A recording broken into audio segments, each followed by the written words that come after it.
Hai semua, kembali lagi bersama gua Ans. Oke, sekarang mari kita lanjutkan spoiler Isekai Smartphone kemarin. Video kali ini mengambil referensi dari WN Arc 20, chapter 159-160. Dan jika di LN-nya ada di volume ke-7. Oke, kita nggak usah lama-lama lagi, mari kita langsung ajak ke videonya. Let's go. Setelah kejadian di video sebelumnya, Euron yang sudah tidak memiliki ide lagi untuk melewati pemblokiran ketat Toya. Mereka pun beralih memberikan Toya sebuah surat ancaman yang singkatnya itu berisi, kalau Toya nggak menyerahkan tanah Hanok ke mereka, maka Toya diancam akan kehilangan kepercayaan dari semua negara di dunia itu. Mereka juga meminta kompensasi ke Toya dengan memberikan mereka beberapa frame gear-nya Toya. Dan ngeselinnya lagi, mereka itu berbohong lagi dengan rumus yang sama, kalau sedari awal frame gear itu milik nenek moyangnya mereka. Jadi wajar aja kalau Toya harus memberikan frame gear Toya ke mereka, karena frame gear itu milik nenek moyang mereka gitu. Ngeselin kali kan. Dan masih banyak lagi. Kosakan saat ini juga bersama dengan Toya membaca surat ini pun sampai salut gitu sama keberanian Euron yang berani ngancem Toya kayak gini. Tapi dengan begini umpan Toya itu kemarin berhasil. Sudah tidak diragukan lagi kalau Euron lah yang menyerang Toya waktu itu. Tembok Cina yang Toya buat sebenarnya ini nggak cuma satu tapi dua. Jadi tembok Cina Toya ini tidak hanya memblokir antara wilayah Euron dan wilayah Brunhild sementara, tapi juga memblokir wilayah Brunhild sementara dan Hanok. Kalau untuk sistem sihir pertahanannya dan perangkapnya itu yang kayak kemarin itu tentunya cuma ada di sisi Euron Brunhild. Bisa dibilang Toya ini nggak nanggung-nanggung buat defend, makanya sampai Euron ini nggak punya pilihan selain ngancam Toya. Tapi setelah perang ini kelar, Toya berencana untuk memberikan tembok Cina-nya ini ke Hanok, karena ya sudah perjanjiannya kayak gitu. Dan Toya juga tidak keberatan dengan itu selama pembangunannya itu gratis. Tapi tentu aja sistem sihirnya dihilangin sama Toya. Jadi nantinya itu cuma jadi tembok Cina biasa. Kosaka pun nanya ke Toya, apa balasan surat yang akan Toya kirim? Toya pun menjawab, pemaksaan dibayar pemaksaan, ancaman dibayar ancaman. Walaupun sangat tidak mungkin bagi Euron menekan Toya secara paksa, tapi jika mereka memang ingin menantangin Toya, maka Toya akan menerima tantangan mereka. Lalu tak lama kemudian datanglah Tsubaki. Tsubaki datang ingin menyampaikan kalau dia dan timnya telah menangkap mata-mata Euron. Dan tidak diragukan lagi kalau assassin yang menyerang Toya waktu itu adalah orang-orang suruhan Euron. Sebab mata-mata yang ditangkap Tsubaki saat ini juga memakai topeng yang sama seperti assassin yang menyerang Toya waktu itu. Tsubaki berhasil menangkap mereka hidup-hidup menggunakan obat pelumpuh punyanya ninja sebelum mereka itu melakukan bunuh diri, dan berhasil menginterogasi mereka menggunakan pil kebenaran buatan Flora yang membuat mereka itu berkata jujur. Dan setelah diinterogasi itu, ternyata ini tuh bukan kedua kalinya mereka melakukan pencurian frame gear Toya, tapi mereka itu sudah melakukan berkali-kali. Dari percobaan pembunuhan Toya kemarin itu, percobaan penculikan cewek-ceweknya Toya, membuat anggota Ordo Ksatria Toya itu berkhianat dan sebagainya. Dan semua itu atas perintah dari Raja Surgawi Euron. Mendengar ini, Toya pun sudah tidak punya alasan lagi untuk menahan amukannya. Tapi di sini Masanobu berharap kalau Toya itu tidak memulai perang atau ngamuk. Karena ya kalau Toya udah ngamuk malah jadi pembantaian ketimbang perang. Lagi pula yang salah Raja Surgawi Euron, bukan warga mereka. Tapi kalau Toya sampai ngamuk atau mulai perang gitu kan warganya juga kena. Toya pun juga mengerti dengan perkataan Masanobu. Toya juga nggak mau melibatkan orang-orang yang tak bersalah. Jadi Toya ini cuma mau menunjukkan ke Raja Surgawi bahwa Toya juga bisa melakukan percobaan pembunuhan kepada dia. Masanobu pun bertanya jelasnya seperti apa. Toya menjawab, mungkin menusuk Raja Surgawi Euron dari samping saat dia bangun tidur, mencampurkan minumannya dengan cairan yang sangat pahit, menyerupai racun di makanannya, menghilangkan orang-orang istana secara tiba-tiba kecuali Raja Surgawi Euron dan sebagainya. Pokoknya Toya itu mau menunjukkan ke Raja Surgawi Euron itu bahwa Toya itu bisa membunuhnya kapanpun dan dimanapun itu. Tapi untuk sementara Toya meninggalkan rencananya itu terlebih dahulu dan menyuruh Masanobu untuk membuat surat balasan dan mengirimkannya ke Euron, yang tentu saja berisikan tentang penolakan Toya. Dan Toya juga menyuruh Masanobu untuk menyisipkan kata-kata bahwa kami tahu kalian pelakunya. Asik. Jika mereka tetap ngotot, maka baru Toya akan melakukan rencananya yang tadi itu. Lalu tiba-tiba pintu ruangan rapat pun terbuka dan masuklah Paulo dengan ekspresi wajah yang panik. Paulo dengan paniknya menyampaikan kabar kalau banyak muncul asap di area pihak Euron. Toya, Masanobu, Tsubaki, dan Paulo pun cepat-cepat keluar dari ruang rapat ke atas tembok untuk melihatnya. Dan setelah Toya sudah di atas tembok, ternyata benar di pihak Euron itu muncul asap yang sangat banyak, seperti kebakaran gitu. Asap itu menyebar kemana-mana, baik itu yang dekat dengan temboknya Toya atau jauh dari temboknya Toya. Toya dan lain-lain ini berprasangka kalau mereka saat ini sedang membakar desa mereka sendiri dan menjadikannya sebagai kambing hitam gitu untuk menunduh Toya. Lalu dari arah yang lain, Paulo itu melihat sebuah benda yang berkilau. Paulo memberitahukannya ke Toya, dan setelah Toya mendengar itu, Toya pun mengubah pandangannya ke tempat yang dibilang Paulo itu. Dan setelah Toya memusatkan pandangannya ke tempat itu, Toya itu langsung berteriak ke semua kesatrianya, menyuruh mereka untuk cepat-cepat naik ke frame gear mereka masing-masing. Karena benda berkilau yang Paulo sebut adalah sekerumunan monster kristal yang sedang menuju ke tembok Cinanya Toya. Ukuran dan jenis mereka itu beragam. Ada yang kecil, ada yang besar, bahkan ada 10 yang sangat besar sekali, sebesar frame gear. Jenisnya juga ada beragam, ada yang kayak semut, belalang, burung unta, dan masih banyak lagi. Setelah memberikan perintah ke para ksatrianya, Toya langsung terbang menuju ke kerumunan itu untuk memastikannya lagi. Dan benar aja, semuanya itu monster kristal. Pergerakan mereka ini tidak terlalu cepat, tapi jumlahnya itu banyak sekali. Ada hampir 100 monster kristal yang menuju ke temboknya Toya. Toya mencoba untuk mengkombo HP-nya plus sear multiple dan sear upward-nya. Toya berharap dengan combo ini, Toya itu bisa menarik semua inti monster kristal itu sekaligus. Tapi sayangnya rencana Toya ini tidak berhasil, karena yang keambil itu hanya 1 biji doang. Toya pun mencoba menghambat mereka menggunakan sear earthbind. Saat Toya berpikir kalau Toya itu berhasil menghambat mereka untuk beberapa waktu, mereka pun dengan mudahnya berhasil melepaskan diri dari sear-nya Toya hanya dalam waktu 2 detik saja. Mereka memotong kaki mereka sendiri yang terkena earthbind-nya Toya, terus menumbuhkannya lagi. Habis itu mereka pun lanjut maju seakan-akan tidak ada yang terjadi gitu. Kemudian dari belakang Toya datanglah Rain, Nicola yang menaiki frame gear mereka masing-masing dan beberapa ksatria yang menaiki Cavalier.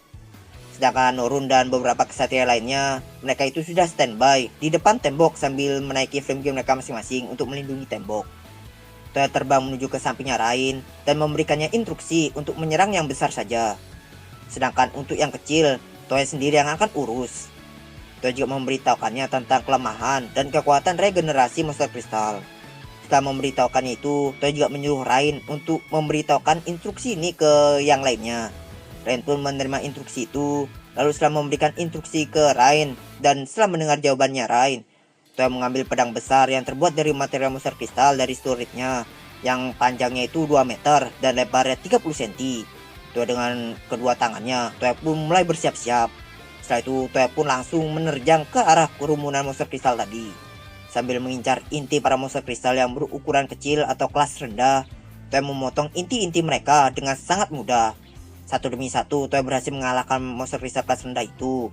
Sambil bertarung, Toya itu juga sesekali melihat pertarungan para ksatrianya yang melawan monster kristal yang besar atau kelas menengah dengan frame gear mereka.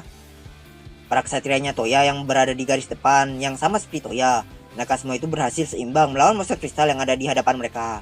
Tapi sayangnya ksatria Toya yang ada di garis belakang atau di tembok Cinanya Toya, mereka semua itu kewalahan melawan monster kristal. Karena frame gear mereka itu tidak dipersenjatai dengan senjata berat seperti yang ada di garis depan.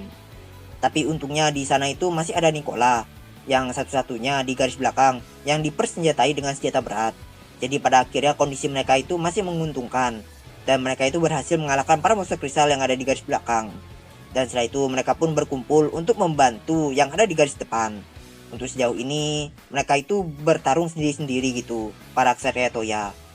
Toya nggak tahu ini bisa jadi celah atau tidak untuk monster kristal. Tapi yang jelas Toya itu mempercayakan monster kristal kelas menengah pada mereka. Toya melanjutkan pertarungannya dengan monster kristal kelas rendah yang jumlahnya itu hampir 9 kali lebih banyak daripada kelas menengah. Toya berhasil menumbangkan mereka satu demi satu. Karena perlawanan diberikan Toya di kakak, para monster kristal yang menargetkan tembok pun sekarang berbalik arah, fokus untuk menyerang Toya dan yang lain-lainnya.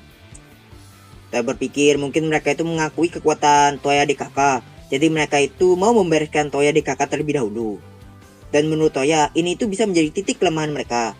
Ya singkatnya mereka itu gampang untuk dimanipulasi. Makanya dibilang titik kelemahan mereka. Karena sekarang para monster kristal sudah menargetkan Toya, Toya pun saat ini sudah tidak bisa bersantai lagi. Karena para monster kristal bergerak ke sana kemari secara random mengakibatkan Toya itu tidak bisa menggunakan sihirnya dalam pertarungan ini. Jadi hanya dengan bermodalkan pedang besarnya yang terbuat dari materi monster kristal yang sudah diperkuat dengan menyalurkan banyak sihir ke dalam pedang itu, Toya terus menerus menumbangkan para monster kristal kelas rendah itu yang jumlahnya itu sangat banyak. Dan kurang dari 10 menit, seluruh monster kristal kelas rendah pun berhasil Toya kalahkan seluruhnya. Begitu pula dengan monster kristal kelas menengah. Para kesatria Toya itu juga berhasil mengalahkan semua monster kristal kelas menengah itu. Kerusakan di pihak Toya itu tidak terlalu banyak. Hanya ada 2 frame gear yang senjatanya rusak dan 1 frame gear yang perisainya itu hancur. Sedangkan frame gear sisanya itu cuma rusak dikit doang. Kemudian Rain pun keluar dari kokpitnya dan langsung bertanya kepada Toya, siapa mereka, si monster kristal itu maksudnya. Karena mungkin sudah tidak ada lagi yang bisa Toya sembunyikan kepada mereka. Toya pun menjelaskan kepada mereka siapa yang mereka lawan tadi, cerita tentang mereka yang berhasil menghancurkan kerajaan di zaman kuno atau 5000 tahun yang lalu, dan alasan dibuatnya frame gear yang dibuat untuk mengalahkan mereka. Kemudian dikarenakan kekacauan yang dibuat monster kristal ini, Toya DKK pun jadi ingat kalau mereka ini sekarang sudah menginjak tanah Euron dan bertarung di sana. Dengan segera Toya langsung menyuruh para kesatrianya untuk mundur secepatnya. Karena takutnya Euron itu malah menjadikan ini sebagai alasan untuk menuduh Toya telah menyerang desa mereka gitu. Karena nggak kepikiran ide lain, Toya pun berencana untuk memakai monster kristal ini untuk jadi bukti gitu ntar. Lalu karena Toya khawatir dengan warga desa Euron yang diserang monster kristal, Toya pun mengecek di HP-nya apakah ada orang yang masih hidup di area yang muncul asap atau yang diserang monster kristal itu. Dan sangat disayangkan, di area sekitar yang muncul asap tidak ada satupun manusia yang hidup akibat serangan monster kristal tadi. Karena penasaran, Toya pun memperluas area pencariannya. Toya menyuruh HP-nya untuk mencari tempat-tempat yang terdapat munculnya asap di wilayah Euron. Dan tanpa Toya sangka, seluruh wilayah Euron itu sudah ditutupi oleh asap. Perasaan Toya pun menjadi nggak enak. Toya mengganti objek pencarian di HP-nya dari asap menjadi monster kristal. Dan muncullah banyak sekali titik-titik merah di sepanjang wilayah Euron. Toya benar-benar sangat terkejut, bahkan saking terkejutnya Toya sampai diam membeku, tidak bisa berkata apapun. Jumlah mereka itu sangatlah banyak, bahkan terlalu banyak hingga seluruh wilayah Euron itu ditutupi oleh titik-titik merah. Toya menggunakan HP-nya untuk menghitung jumlah mereka, dan hasilnya ada 100 kali lebih banyak ketimbang sekerumunan monster kristal yang Toya hadapi tadi. Atau lebih tepatnya, ada sekitar 13.169 monster kristal yang saat ini sedang memporak-poranda negeri Euron. Toya di sini merasa sangat dilema, mau biarin Euron, tapi Toya itu nggak bisa.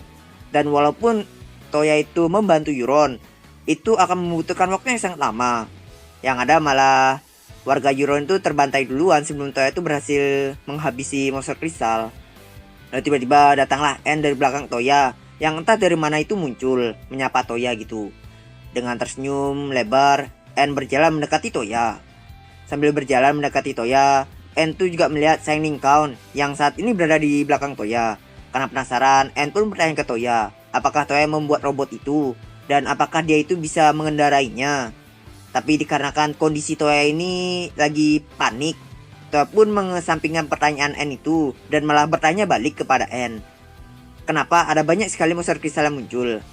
Anne pun menjawab kalau semuanya ini disebabkan karena penghalang dunia yang sudah mulai terkoyak. Tapi walaupun dibilang terkoyak, bukan berarti penghalang dunia itu sudah hancur. Bisa dibilang para monster kristal ini lagi hoki, karena mereka itu jatuh ke tempat penghalang yang sudah longgar. Jadi ya kejadian kali ini itu bisa dibilang cuman kebetulan aja. Jika Toya berhasil mengalahkan mereka semua, maka semuanya itu akan kembali normal seperti biasa. Ya walaupun Toya itu masih ragu apakah Toya itu bisa mengalahkan ke 13.169 monster kristal itu. Tapi karena Toya nggak punya pilihan lain, Toya pun terpaksa memang harus mengalahkan mereka. Karena kalau dibiarkan, takutnya mereka itu akan menyerang negara lain. Dan kalau begitu ya tinggal nunggu waktu aja sampai negaranya itu juga diserang. Karena nggak mau akan hal itu, maka Toya pun memang harus membantai mereka habis saat ini juga. Toya bertanya ke En apakah ada cara untuk mengalahkan mereka dengan cepat. En pun membalas kalau dia nggak tahu caranya untuk menghabisi mereka sekaligus, tapi En tahu cara untuk mengumpulkan mereka dengan menggunakan suara palsu dari raja mereka. Jadi di sini En menjelaskan bahwa di setiap inti monster kristal itu, bahkan raja mereka sendiri, itu tuh dapat menghasilkan sebuah suara yang sangat kecil dan gelombang suara gitu yang sangat khas yang berbeda-beda. Tapi seperti yang sudah dijelasin di video-video sebelumnya, karena inti raja monster kristal ini menyelinap ke tubuh makhluk hidup yang ada di dunianya Toya, suara inti raja monster kristal itu disamarkan oleh suara detak jantung dari makhluk hidup yang inti raja kristal itu masuki. Jadi rencana yang En maksud di sini adalah dengan memanfaatkan suara inti raja monster kristal, Toya itu akan bisa mengumpulkan mereka semua sekaligus di suatu tempat. Kemudian En pun mengeluarkan sebuah kaca tipis yang berbentuk seperti kaca mikroskop. En menjelaskan kalau kaca yang dia bawa ini berfungsi untuk menyimpan dan mengawetkan sesuatu, mulai dari barang besar hingga suara sekalipun. Dan di dalam kaca yang En tunjukkan ini, itu tuh sudah berisikan suara tiruan dari Raja Monster Kristal. Jadi jika Toya menggunakan kaca ini, maka Toya akan bisa menjalankan rencana yang En sebut tadi. Tapi En di sini tidak memberikan kacanya itu secara gratis. Dia meminta Toya untuk menukarkannya dengan frame gear. Mendengar permintaan En ini, Toya pun jadi bingung. Kasih nggak ya? Dengan ekspresi wajah yang memelas, En pun membujuk Toya agar Toya itu mau menukarkan frame gearnya dengan kacanya ini. Bahkan En sampai menawarkan bantuannya juga untuk membasmi monster kristal yang ada di sekitarnya jika Toya itu mau menukarkannya. Dan singkat cerita, setelah Toya memikirkannya lagi, keuntungan jika Toya itu memiliki kaca suara inti Raja Monster Kristal dan bantuan En untuk melawan monster kristal, Toya pun gak ada pilihan lain untuk memberikannya satu unit frame gear. Tapi dengan syarat En itu tidak boleh menggunakan frame gearnya untuk hal-hal aneh, gak boleh sampai dijual juga, dan gak boleh sampai hilang atau dicuri, karena akan sangat merepotkan. Toya membuka gate-nya, memanggil unit dragon dari hanggarnya ke tempat Toya, dan memberikan unit ini ke En. Tentunya di sini Toya itu sedikit licik atau curang, karena Toya itu nggak ngasih tahu ke En kalau unit dragon ini sangat sulit untuk dikendalikan. Toya cuma bilang ke En kalau unit ini unggul di kecepatan doang, nggak ngasih tahu gitu kalau ini itu sangat sulit dikendalikan. Dengan sangat senang, En pun memberikan kaca suaranya itu ke Toya dan langsung masuk ke dalam kokpit dragon. En dengan mudahnya menghidupkan mesin dragon tanpa Toya ajarkan, dan tanpa Toya duga, En ini bisa dengan cepat menguasai dragon ini, bahkan lebih baik ketimbang Toya. Kemudian setelah puas test drive dengan dragon itu, En pun keluar dari kokpitnya dan menyampaikan kepuasannya kepada Toya. Lalu En nanya ke Toya apakah unit ini juga punya senjata. Mendengar pertanyaan En itu, Toya pun jadi ingat kalau dia itu belum memberikan senjata kepada unit dragon. Karena pas Toya dan kesatrianya baru saja mengalahkan banyak monster kristal, Toya pun membuatkan dragonnya En ini senjata berupa sepasang kodachi menggunakan material monster kristal yang baru saja Toya kalahkan ini. Setelah sudah selesai, Toya pun langsung memasangkannya ke belakang dragonnya En. Karena dragonnya sudah memiliki senjata, En pun berencana untuk pergi membasmi monster kristal menggunakan dragonnya itu sesuai janji tadi. Tapi sebelum berangkat, Toya memintanya untuk mengajarkan Toya cara menggunakan kacanya itu. Sambil memanjat dragon menuju ke kokpit, En menjawab kalau Toya itu hanya perlu memecahkan kaca itu, maka suara tiruan dari Raja Monster Kristal pun langsung akan bergema begitu kacanya itu pecah. Tapi karena ya kaca itu akan langsung pecah, jadi kaca itu cuma bisa dipakai sekali saja. Dan suara yang keluar dari kaca itu tidak akan bisa direkam. Karena hal ini, En pun memberikan 2 kaca lagi kepada Toya. Lalu En pun memasuki kokpitnya dan dengan kecepatan penuh, dia dengan dragonnya pun langsung pergi menuju ke monster kristal. Setelah mendapatkan kaca suara dari En, Toya memutuskan untuk kembali ke kastilnya sejenak untuk memberitahu orang-orang pentingnya seperti Masanobu, Baba, Yamagata, Naito, Rain, Noru Nicola, dan Tsubaki tentang masalah yang terjadi di Euron ini, dan menceritakan semua yang Toya tahu mengenai monster kristal, penghalang dunia, frame gear kepada mereka. Singkat cerita, setelah mendengarkan cerita dari Toya mengenai tadi itu, ketiga hal tadi itu, mereka tuh langsung terdiam. Mereka nggak tahu harus ngomong apa, atau bahkan mereka itu nggak tahu harus percaya atau tidak dengan ceritanya Toya. Tapi di antara mereka cuma Masanobu saja yang langsung percaya dengan ceritanya Toya. Mungkin karena setelah Masanobu itu melihat sekerumunan monster kristal tadi, dan melihat banyak munculnya asap di seluruh wilayah Yuron dari atas tembok Cina, Masanobu tuh jadi percaya dengan cerita Toya, terutama tentang invasi besar-besaran dari monster kristal di masa depan nanti. Di lain sisi, si Baba, dia mengesampingkan hal itu dan mengusulkan untuk mengubah topik tentang bagaimana cara mereka saat ini untuk menghadapi monster kristal di Yuron sekarang. Baba mengusulkan ini karena Baba tahu niat aslinya Toya menceritakan perihal monster kristal kepada mereka. Jadi menurut Baba, Toya menceritakan cerita tadi itu kepada mereka semua. Itu tuh mau ngasih tahu kepada mereka kalau cuman Brunhilde aja yang bisa membantu Euron. Karena yang punya Frimgear itu cuman negaranya dia aja, Brunhilde. Toya pun menjawab, iya, jika itu memungkinkan. Tapi Masanobu menolak itu. Dia sangat bersikeras tidak menyetujui Toya membantu Euron. Karena menurutnya Toya ini nggak perlu mempertaruhkan nyawanya melawan monster kristal hanya untuk negara musuh seperti Euron. Tapi setelah diceramahi oleh Baba, Masanobu pun akhirnya menyerah. Akan tapi Masanobu berpikir kalau Toya harus mendiskusikan ini juga dengan negara lainnya atau para anggota aliansi barat. Karena Masanobu merasa kalau ini tidak pantas jika hanya Brunhilde aja yang bertindak. Toya pun tidak keberatan dengan usulan Masanobu. Maka dari itu, Toya pun mengadakan rapat darurat aliansi barat. Tapi karena saat ini Toya berpacu dengan waktu, Toya mengundang anggota aliansi barat yang lainnya itu tanpa menggunakan surat. Tapi dengan langsung pergi menemui mereka di kerajaan mereka masing-masing dan langsung mengajak mereka untuk rapat.